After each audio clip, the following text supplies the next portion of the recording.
Bonjour, Tom Duquesnoy. Avec le boxeur.fr, on va entamer une série de tutos. Aujourd'hui, on va voir les directs. Mon partenaire du jour, Steph Gentis.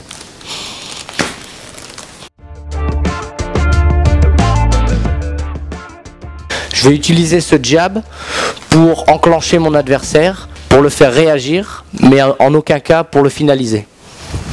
Comme ceci, en garde.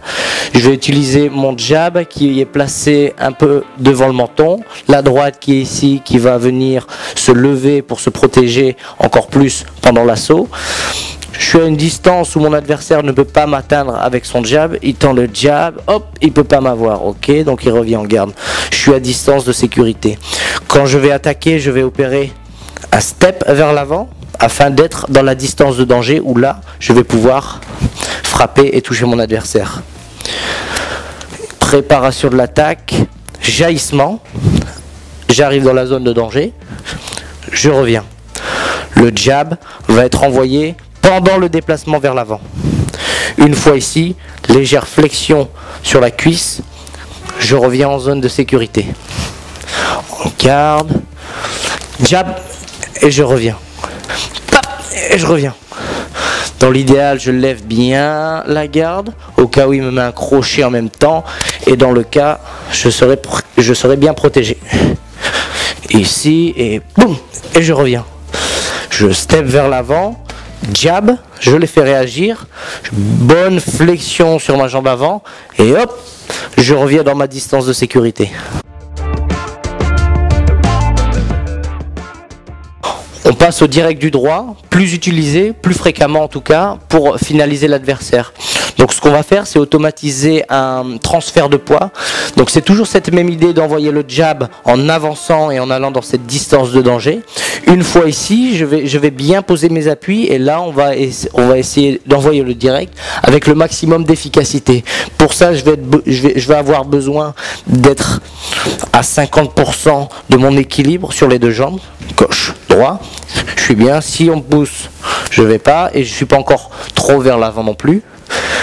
À partir de là, je vais envoyer d'ici. La chaîne de puissance va passer par la cheville, aller chercher l'énergie du sol. Ensuite, le genou. Ensuite, la hanche, par le dos. Et enfin, l'épaule. Ok. Le bras est assez anecdotique. Ça va servir plus d'outil de transmission plutôt que d'outil vraiment de force pour avoir l'efficacité totale. Je suis ici. Pareil que la première technique, j'avance en faisant un step vers l'avant et en envoyant le jab. À partir de là, veillez à avoir un équilibre 50-50. Allez chercher la puissance du sol, pousser, à la fois tourner les hanches et tendre le bras complètement. Je vais voir que une fois ici bloqué, si je veux rajouter de la puissance, elle va vraiment venir du sol. Pousser, pousser, pousser. À vitesse réelle. Hop, et boum. Ok. Plus au ralenti. Step vers l'avant avec le jab. Je reviens en distance de sécurité. Step vers l'avant.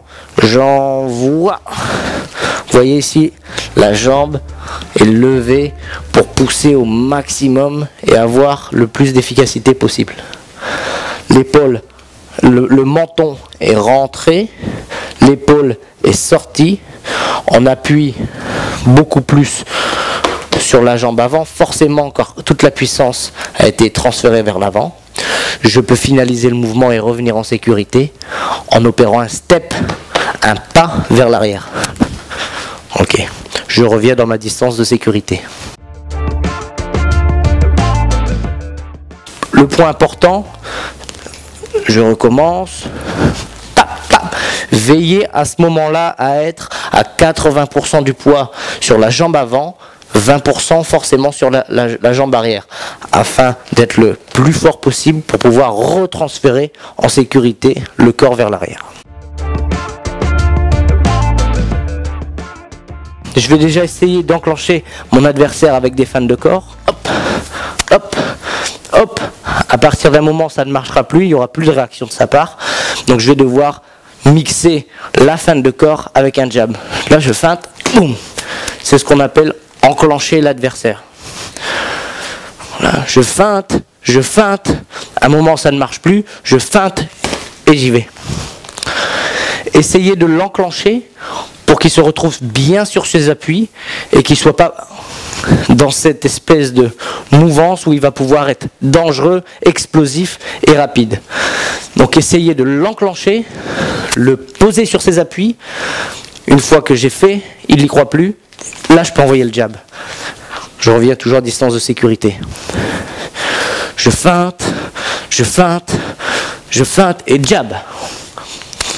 Ensuite, je peux enchaîner, etc., etc. Ce qui m'importe ici, c'est vraiment l'entrée.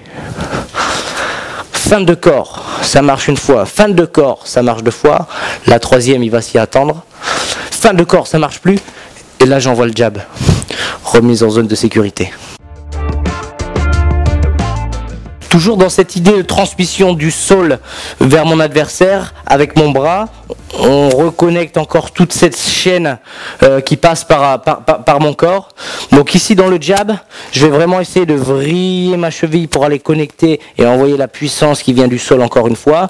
Et aussi de bien passer mon épaule, pas frapper uniquement avec le bras où il ne va pas y avoir forcément de puissance, mais plutôt aller chercher encore une fois la puissance du pied en vrillant le pied, passer l'épaule. Ok. 1, 2, 3. Si vous avez aimé ce tuto, pensez à liker et à partager. En attendant, je vous dis bon entraînement et à bientôt.